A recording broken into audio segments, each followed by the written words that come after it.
And then it's sort of almost this constant increase, decrease, increase, decrease. This is what's causing inflation. And when they're overspending, the only real lever that the RBA has is interest rates. I have an issue with is the marketing aspect. When you buy an asset, it does go up in value. One of the biggest inflation drivers was energy costs. Prices are going to continue to go up, and especially with AI demand, if there is a change of government.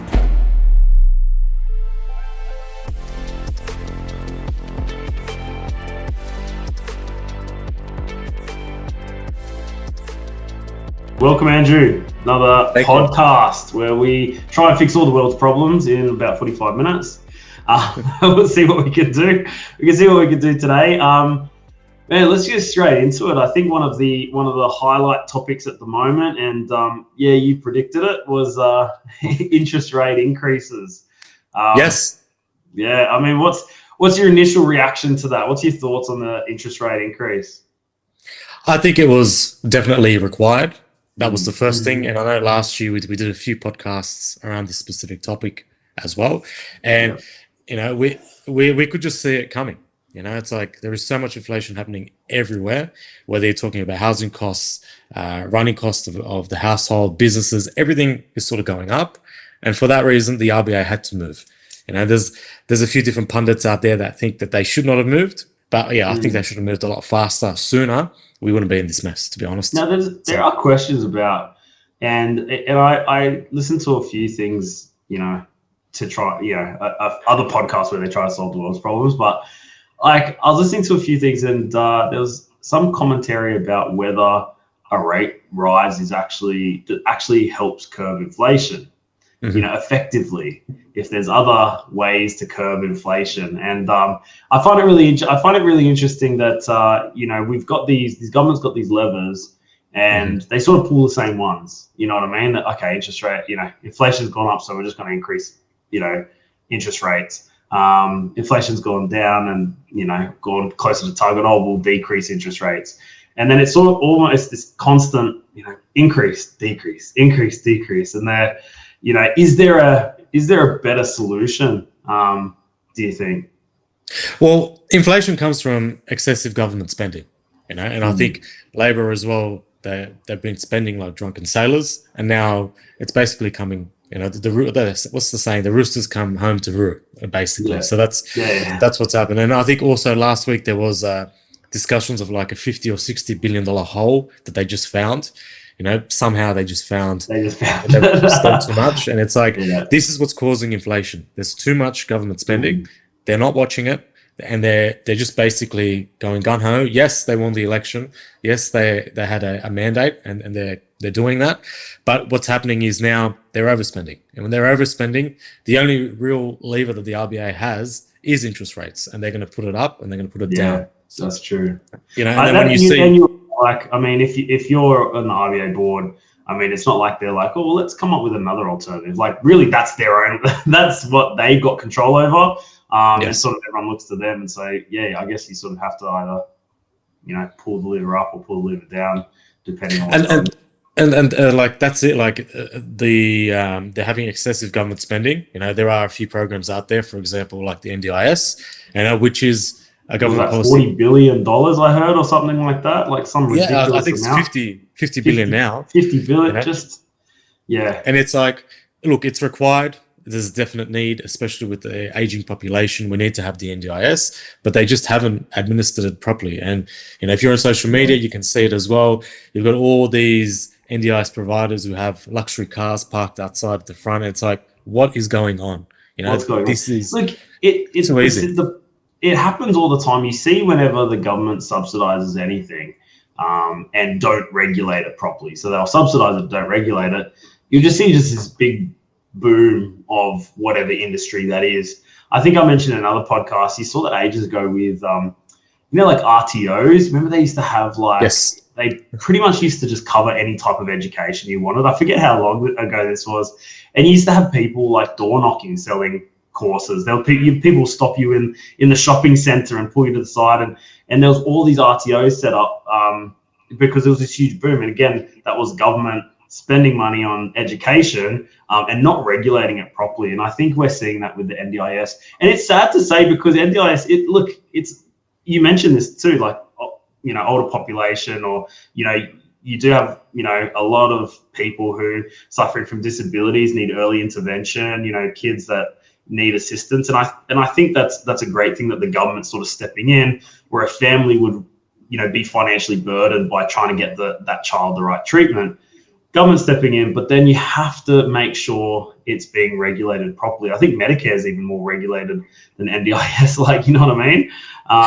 And so yeah, true. And what else has also happened, I think, is you've had a lot of providers that have come through over the last so many years, especially after COVID, but there's just been a massive uptick. You've got Medicare, which is a bit of a different system, which is similar though, but you've got the doctors who are part of that process, and they're heavily part of that process, which makes it easy to administer. But now you've got a lot of people out there who are just cowboys, like there's so many NDIS providers out there that are providing services, but then you hear of all the stories of people that actually need it are not getting it, so that's, that's right. And it's like, I think the government they're just taking off the top, right? From what I understand, the business model is usually the government has a budget for a particular person under the NDIS program, and the NDIS providers, these sort of private companies, will allocate a certain percentage of that total budget to them, and then they will retain the rest as cost of service type of thing. Exactly. And look, that's no hate on the model. Like, I get it. That makes sense. You have to be able to provide that service, and these NDIS providers are doing that.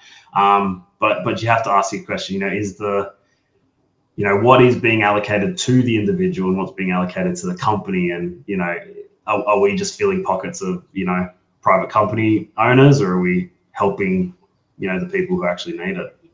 Exactly right. So I think, the government needs to focus on these big projects and sort of manage them properly. But these are the reasons why there's a lot of inflation within the economy. So if people are spending just too much, and the thing is, the RBA as well won't just do one rate rise. Like, it never just happens where they just do one and they're done. It's like, it's going to be a few. If the cycle now, like a flurry, right? So you're exactly expecting, okay, you heard it here first. How many rate rises this year? So excluding the one that's already happened. So we've got another, it's February, March, April, May, June, July, August. What is that? Another 7, 8 maybe rate rises this year? They do one now every 6 weeks instead of 4 weeks. Every 6 weeks, right? Yeah, So on top of that, look, I think there's going to be 2 or 3 just for them to work the direction out, because what happens, it's a psychological thing, especially for people that are purchasing properties or have a mortgage. It's like last year there was a clear indication it was going to continue to go down. So people were going out and spending, whether it was at Christmas, whether they were purchasing properties or holidays or whatever, saying, well, if I can afford my budget today, the interest rates are going to go down over the next few weeks, because that's a few months. That's what the government has been saying, or the RBA has been saying. So now I'm going to spend. Now, all of a sudden, that mentality has changed, because now rates have gone up, and the RBA is saying, well, they're going to continue to go up. So how many more rate rises are going to happen? And whether those rate rises happen or not, it's a psychological barrier. So people now will start thinking, hey, well, if I have $1 million mortgage and it's gone up 0.25%, which is $2,500 a year, that's going to cost me roughly, $300 a month, or whatever it is, $250, $300 a month. Now, if there's going to be an extra 3, that's an extra, if it's $250 for 0.25, it's going to be another 2 or 3. You're looking at $1,000 a month. All of a sudden, that completely changes household budgets. Huge amount. That's what massively. $1,000 of your, especially if it's your own home, $1,000 of your net income, that's your after tax take home income, is now going to paying rent to the bank type of thing. Exactly. You know what I mean? So exactly. And one of the biggest inflation drivers was energy costs. So over the last few years, they had the energy rebates. That was negatively skewing the inflation number, because you're getting a rebate for the electricity prices, for your electricity usage. That's gone. And even though electricity was supposed to get cheaper because we're transitioning to green, it's not working. So it's just definitely not working. So that's why prices are going to continue to go up. And especially with AI demand, we have data centers across the world getting built out, in particular the US, and it's happening here as well. Those data centers need electricity. We don't have enough electricity. Of energy. in the grid to start with. So now all of a sudden we're going to have excessive demand for energy consumption to power all of these AI data centers. What's going to happen to energy prices? They're going to go up essentially. So that's what's sort of causing inflation to basically skew at the moment. I remember, it's funny you're talking about these data centers that need a lot of energy. It reminds me of this story that I heard of, and I haven't fact checked this, but I heard there was a story of this guy in the UK, and the police were doing like hotspot type, radar across a few buildings, and they saw there was a lot of heat and energy coming from this particular house, and it was a residential house, and they were like, okay, well, he's got hydroponics or something like that, like he's doing something illegal in there for sure. And so they ended up raiding the house, and they found out that he was Bitcoin mining and it needed so much energy. So and that was just in like a private residence, so they realized he wasn't doing anything illegal. But that goes to show like how much energy some of these sort of data centers need. I know we're not talking about Bitcoin, but yeah, that's definitely going to, we need maybe more a renewable source of energy. Not maybe they talk about what do they call it, nuclear energy in Australia. I think that's been a debate for a very, very, very long time. Yeah, look, I think, to be honest, it's going to happen. We're already going to start building nuclear submarines in South Australia and WA. How can you build nuclear submarines if you don't allow nuclear to start with? So I think it's just a change that will go through government slowly as the AUKUS deal becomes more, the timeline becomes shorter, as in it's about to start. I think that's when we'll see real traction when it comes to changing all these laws. Because like there's no, unless they want to burn more coal, which they don't want to do, and fossil fuels, I get it, but there's only half. The day only has half the day of sun, so they've got to get the energy from somewhere. They've got to store it somewhere. So they've got to do something over the next few years. And I think when it comes to national security, this is what sort of changes laws and directions over the next few years. Yeah, no, interesting. Now, look, there's been another sort of big change. Well, not big change. There's been talk of a big change, which is the Labor government's proposal for the capital gains tax discount reduction, I should say, from a 50% discount to a 25% discount. I think is the likely end if they end up getting re-elected, or maybe they might institute it earlier, but that's sort of what they're talking about. I find that a really interesting situation, because everyone hates capital gains, right? Because it's sort of you have a property and you sort of sell the property, and you're not in control of the you haven't sort of gone out and made the money's sort of been made in the background, so you haven't sort of seen it or been able to use it. Then all of a sudden you sell a property and you've got this big tax bill at the end of the year because of your capital gains. So what's your take on the proposed capital gains discount reduction? I think it's going to happen, because you think it will happen? I think it's going to happen. I think the property sector has made ridiculous amounts of money, especially over the last few years. And like we're just saying, the government as a whole, they have a budget problem. They need to get the money from somewhere, and they're going to get the lowest, easiest hanging fruit would be to tax property investors who have made an absolute mozza, who are going to make an absolute mozza when it comes to capital gains. So I think it's going to happen. Whether they reduce it, at the moment, you've got a 50% discount if you hold the asset for more than 12 months. Whether they reduce that to 25% or just completely get rid of it, I'm not too sure. But yeah, I still think it's going to happen, because property investors have made a lot of money. The government hasn't got time to wait until the next election to push this through as a mandate, because the election is still two years away. So I think in May, when they do their budget update, that's when they're going to talk about reducing this capital gains tax discount. And especially, I saw the news as well, Albo just sold his investment property, so he's probably getting ahead of the curve. No. Oh, interesting. I didn't see that. Yeah, so he's sold his investment property. So, if these rules come in, usually they won't grandfather. So that's like, I swear that's insider trading.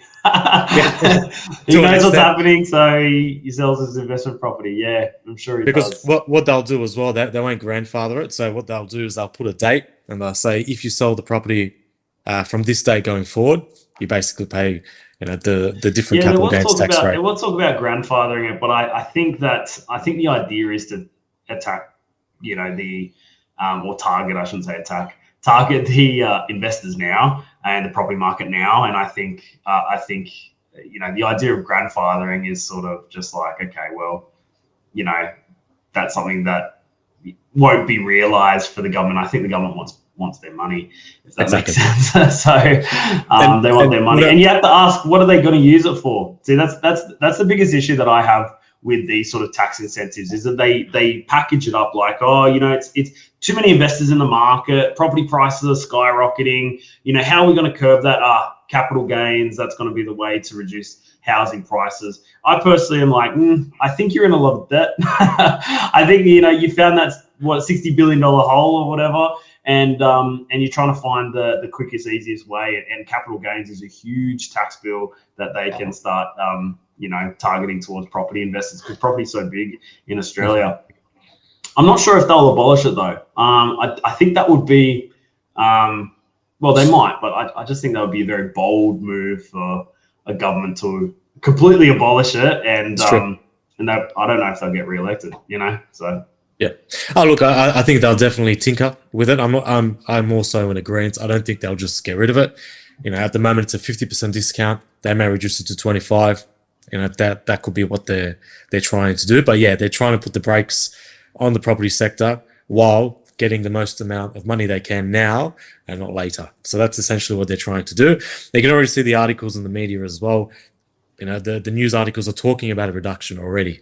And this is how the news cycles usually work, because the budget, I think they haven't announced it, but usually happens in about April, May. Yeah. We are in February. There's going to be a news cycle over the next few weeks to say, hey, this is what's coming. And you'll see a lot of the articles about property investors making so much money.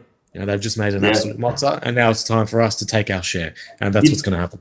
It's not new either. Like this idea of capital gains since like the 80s have been sort of a hot topic for tax. And I think was it the Labor that also brought it out they brought out, maybe I'm going to say 2019 or something like 2018, they brought out a proposal for capital gains reduction. And they also brought out a proposal to abolish negative gearing and have it carried over to reduce your capital gains, as opposed to sort of your year-on-year tax. Look, I think when we have these policies come into play, or we have these discussions about tax, we focus in on the big rich property investor and go, stuff him, like let's tax him. Like why does he need all that money? But it actually affects a lot of levels going down, and I think people sort of look at it at arm's length and be like, stuff the property investor, he can pay his fair share, and what negative gearing, blah blah blah. But there's been a few situations, like where someone, and a common one is where someone has let's say an older person or an older couple, and they're renting and they have an investment property, and that's their retirement. And all of a sudden, they have to, they hit retirement. There's maybe not a lot in their super, but what they have is just this, cheap investment property somewhere in Australia, and they're going to sell that. And that's had, they bought it at, $120,000, and now it's like, $650,000, and all of a sudden they're getting a huge tax bill, which is eating into their retirement, and so I think it's not always the rich investor that has to pay the cost of some of these policies. It's sometimes the, just the battler, like, the Aussie battler that's, just trying to build a bit of wealth for themselves, in a crazy market. And they're thinking it's okay because I'll retire on that investment property. But then they sell it and that 50% discount's gone, and they're paying a massive tax bill. And, a good, 50% of that value of that property is now gone to the tax man and not to them. And I think that's the saddest story when it comes to these types of things. So it's not always clean cut. Yeah. I also think, like, especially because property is a religion in Australia, I always say, you've got Christianity, you've got Buddhism, you've got Muslim, and then you've got like Australian property, which is probably on Mega top of all of property, them, right? yeah, and all And the the thing cults. is, yeah, and the thing is as well, it's like, because property has made so much money, especially over the last few years because of COVID. We had a COVID shutdown, interest rates dropped to basically zero, a huge influx of money into the property sector, and people have made a lot of money who owned property then. I think it's sort of skewing what people are expecting in terms of the future. You see the ads always, on social media. It's like, this person bought this property and it's gone up 35% in 18 months. It's like, that may have happened. I'm not saying it hasn't, but the likelihood of that happening again is very unlikely because, and it's like, and all these ads are cherry picking data as well. It's like, yeah, that may have happened because that person pumped in $200,000 renovation in it, and yes, the property prices sold for $300,000 or $400,000 more. But in that ad, you can't see that they had to pump money in. There was also time there where the interest costs weren't covered because the property was empty, and there's like all these other factors. So, yeah, I just think sometimes these ads skewer in terms of what's going to happen next. Yeah, I think property prices are going to continue to go up if the government keeps spending the way they have. Property prices will definitely increase if there is inflation. But what happens if there is a big economic shock? What happens if there is a GFC or there is another shutdown or whatever? These things can impact, and I think people just need to get prepared for the worst case scenarios as well as the best case scenarios as well. 100%, 100%. So, on that note, and I know you can't give sort of personal advice to anyone listening or watching this, but let's say you see Albo sold his investment property. Are we selling investment properties now? Are we predicting a sort of a big capital gains loss, or is this sort of a nominal? Is this going to just be, sure, yeah, there's a bit of capital gains tax, but at the end of the day, it's not going to be that much of a difference between 50% and a 25% capital gains discount. Keep your properties and you just hold out.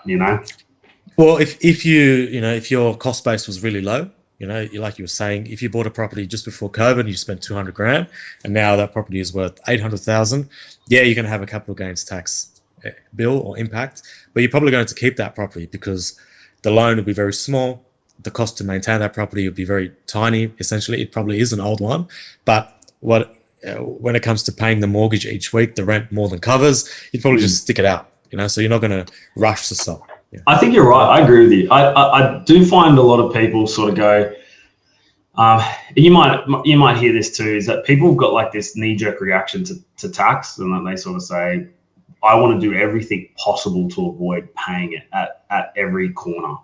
Now, that's a good mentality to have, but it doesn't mean that if you need to sell, if you get to this situation, you're like, well, I don't want to pay any more tax, so I'm not going to sell my property. I'm always like, if the numbers make sense, and you have to pay a little bit of tax, but it works for you and it works in your overall, investment plan or retirement plan or wherever you are in your life, let's sell the property. Yeah, pay the taxes as long as you know all the figures beforehand and it's still working out. But I find when people sort of say, well, I want to keep the property for forever.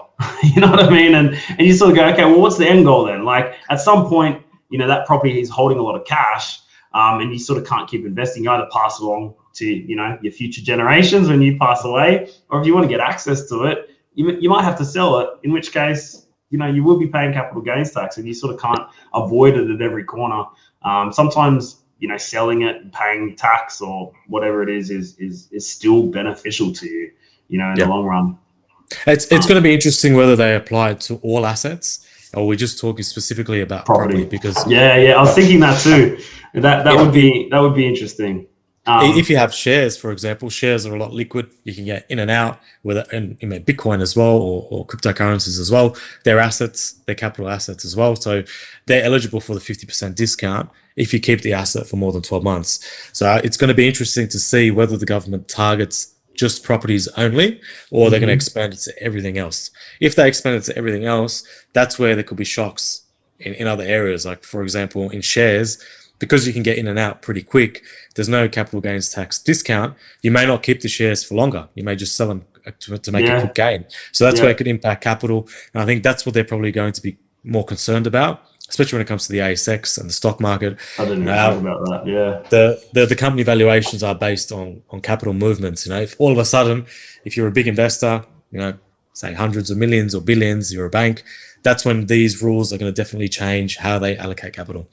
Interesting. Yeah, I never thought about that when it comes to the other assets. I think it does get swallowed up in the idea of property, and that's what everyone's sort of talking about when it comes to sort of the media and commentary on this new capital gains tax policy. But yeah, you're right. It would have some other far-reaching impacts. And I want to go back. So go. It will just be interesting when they put the date of implementation, if they do it. Will they rush it to any property sold post 1st of July 2026? If that happens, there's probably going to be a quick rush of those people who are on the edge, who are like, well, if I sell it quicker, yes, I could probably keep the property for 10 years and get a bit more capital growth. But if you're on the edge and you're looking to retire, that's where you may go, you know what, I'm just going to sell that property. And that's maybe what they're trying to do as well, because a lot of baby boomers as well have a lot of value, a lot of wealth in property. So they want to entice them to also sell. If they do that, they put it on the market, and it could actually increase the supply as well. So that could be good for prices in terms of keeping them stable. So yeah, that's a good way of thinking about it, actually. I was just going to go back to something that she said before, and I was going to say it's like one of my pet peeves. I was just thinking about after you said it was in the property world where they focus on capital gains made on properties over like a 12-month period. Here's Johnny, and he purchased up in the Gold Coast, and now it's 12 months later he's made $250,000. Firstly, like, show us the data to back that up. That's my number one. That's my number one criticism. Now, I'm not hating. Like, I mean, if these guys made a profit, and made good money, that's great. I don't mind the individual. What I have an issue with is the marketing aspect of it, where you're pushing people into these ideas of, okay, well, I'm going to get quick turnover on property, and property doesn't work like that. I think it's I think it's like 8% over like 40 years on average in sort of a capital city is sort of the growth of a property. I could be wrong there. And so, when you have these, 12% returns in the first year, it's like there's outliers, and I agree with you. They won't necessarily happen again year on year on year until the day you retire. It's something that a lot of people need to be careful with when it comes to sort of these clickable, property spruikers talking about how much gains. It's happened because, like I said, because we had all that cheap money from COVID, it has to go somewhere. It's been placed into the property market, and that's what's happened. You can see the more advanced property cycles, say in like Sydney, prices are just sort of growing, but very steadily. You've had places like WA where things have gone up really quick because their cost base was really low. When you're talking about properties that were 200 grand back in 2020, and Sydney was like $1 million, it makes sense for capital to go to WA, South Australia, and all the rest of it. But if you look on the flip side, you've got Melbourne. Melbourne's a bit different. Melbourne hasn't really been moving. Over the last few years, it's actually gone backwards. Now it's starting to show signs of starting to go back up. But you can still pick up a 3-bedroom brick home in Melbourne for like 520 grand, which is 40 minutes away from Melbourne. So there are still deals out there, but they also come with their own risks as well. Those markets are very different. Melbourne used to be on par with Sydney or close to it. Now it's not so much because of its own state government issues. They've got their own rules. Yeah, they've got their own stuff going on in Melbourne. And I know a lot of investors have sort of avoided Melbourne over the last few years. But yeah, you're right. I've seen a bit of a trend where people are starting to look at Melbourne again. I don't know if that's necessarily, if they had some tax changes or anything like that. I think I think Melbourne is due, or Victoria is due, for a change of government. Hopefully the opposition there can really push what's going on in Melbourne at the moment. I think that's what's sort of going to stoke the next property cycle in Melbourne. If there is a change of government, they become a bit more favourable. Like, what they did is they put all these additional taxes on landlords. Landlords obviously got upset and they left. Melbourne's also going through a bit of a crime wave and the rest of it that they've going on within their state. So I think if there is a change of government, that's maybe when things are going to change in Melbourne in terms of the mindset and the viewpoint of investors. Yeah. I was looking at the history of capital gains tax because I was curious, because whenever there's a new policy change, I like to go back to, okay, what was the original decision? Like, why did we give a discount? Why did we make these changes? Because I think that tells more of a story. Because I think we sort of just, especially those who've lived life their whole life, with this 50% capital gains discount, because it's been around since the 80s or something like that, right? It's been around. I think 85. Yeah, 85. So, you live a good portion of your life just knowing, okay, well, there's a 50% capital gains discount, and so when the government comes in, we're changing that. We sort of see it through a tunnel. We're sort of okay, well, what it is. But I like to go back and sort of say, okay, well, how come it existed in the first place? And I found out, and you probably already know this, but I found out that they used to do indexing of the cost base. And I thought that was really, really interesting. So they would sort of look at inflation rates, from year on year on year. And I think they realized that was too complicated. I don't know if that was an excuse of the government, but they they sort of saw that was too complicated, and it would be easier to sort of have a sort of a more streamlined process, which is just a 50% discount. Now, with that context, I'm sort of well, yeah, the 50% discount actually makes sense then, as opposed to a 25% discount, because there is natural inflation. There is when you buy an asset, it does go up in value naturally over time, and so does the dollar, and so does everything else around it. So should we really be taxing people on something that's sort of just gone up in value with everything else around it? And maybe just taxing them on the difference between that index cost base and the gains that they made on top of that. I was like, maybe that's the best way, the fairest way. Well, this is the whole argument. The whole argument around indexing the tax brackets as well, the 0 to 18,200 tax bracket, the 0% has been 18,200 for years, and they're like, well, but everything has gone up, so people are naturally moving to higher tax brackets without even doing anything, because their wages are going up, everything is going up, but the tax brackets are not. So this is the whole argument about indexation or indexing the different tax brackets. So that's what they did, or I think the Liberal Party started it, and then the Labor Party pushed with it in terms of moving the tax brackets actually to cover this whole indexation issue. That's I like it. But look, I haven't looked into it enough. This is obviously just sort of riffing, but at face value, I'm like, it makes sense. And I like policies that make sense. I even find the 50% discount, it does make sense because a good portion of that will be sort of the indexed growth of that asset, from the time you purchased it. And so, you sort of just make it nice and easy, 50%, easy to calculate, that type of thing.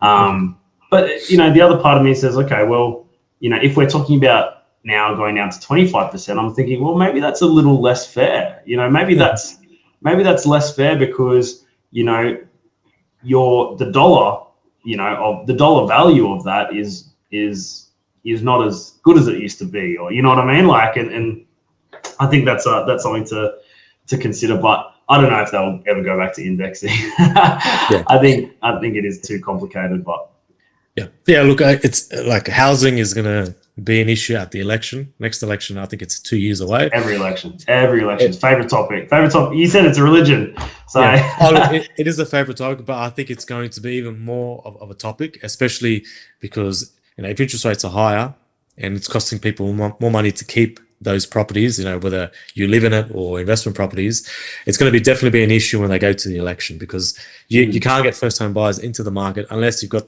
either a lot of cash, you've got a silver spoon, or you've got the bank of mum and dad.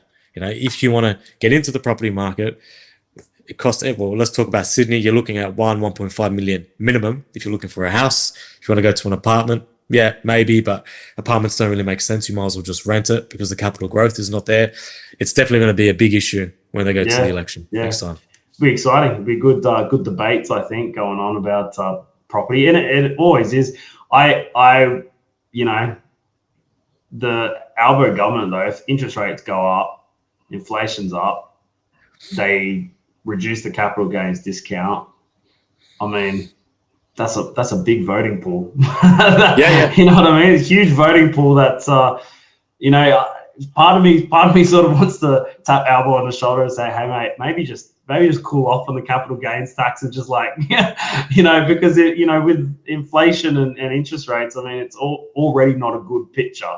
To sort of chuck in something else and sort of say, you know what, on top of all of that, on top of housing crisis, on top of cost of living crisis, yeah, we're going to take your money if you sell your investment property. And just go, okay, well. How about you just allow more supply of houses into the market and fix electricity prices? Like, that's all you have to do. Like, don't worry about anything else. Fix those two things first, and everything else will work after that. And we spoke about that on our last podcast. It's hard. You know, who builds houses? Developers, you know. Yeah, I know everyone sort of goes, oh, the dirty rich developer, whatever. But they build houses, you know, they create stock. And so, you know, I think there's so many roadblocks that they face trying to, you know, build more stock. And again, it's the roadblocks are taxes, you know, they face taxes at every corner. So, and red tape as well. Like red tape. So it's like, you know, the government has a cake, they want to eat it too, type of thing. They want the tax, and I genuinely don't believe that these policies, you can package it up however you want. Oh, it's going to help this and that. I don't think it's designed to fix the housing price, housing crisis.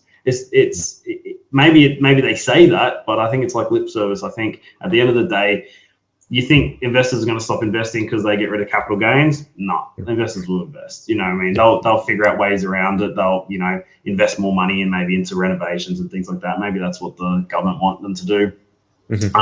But it's not going to stop investors. And so you sort of go, I think you might sort of see a bit of a correction, and then, it's just going to go back up to normal. It'll be, property's a religion, like you said. And I think they're the they're the priests, the politicians. No, but look, I appreciate that. I know that you need to head off for a meeting, but before you go though, just one question, just to finish the podcast on. If you had $500,000 in cash, where you, not personal advice, this is Andrew talking for himself. Where are you investing $500,000 now? I'd be sitting in cash. I'm a bit conservative.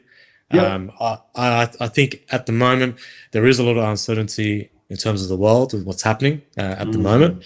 I think we're in for a big GFC-like event, whether that happens tomorrow, in a couple of months, or next year. I think there's going to be big opportunities in the stock market.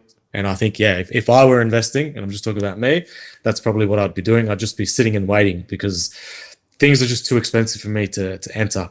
With 500,000, what are you going to buy? Not much. You're going to go buy a property and be over leveraged right to the edge. And obviously interest rates are going up. So it's like, even if I buy tomorrow a property, get a loan, it's going to cost more money for me to hold. It's probably not the best decision for me at the moment. So you're not a gold or silver person, isn't that? Gold and silver, you can't go wrong with them. I started buying back in 2014. So I've been watching the silver price especially just go absolutely bonkers. And those assets have to go up if governments keep spending money, and that's exactly what they're all doing.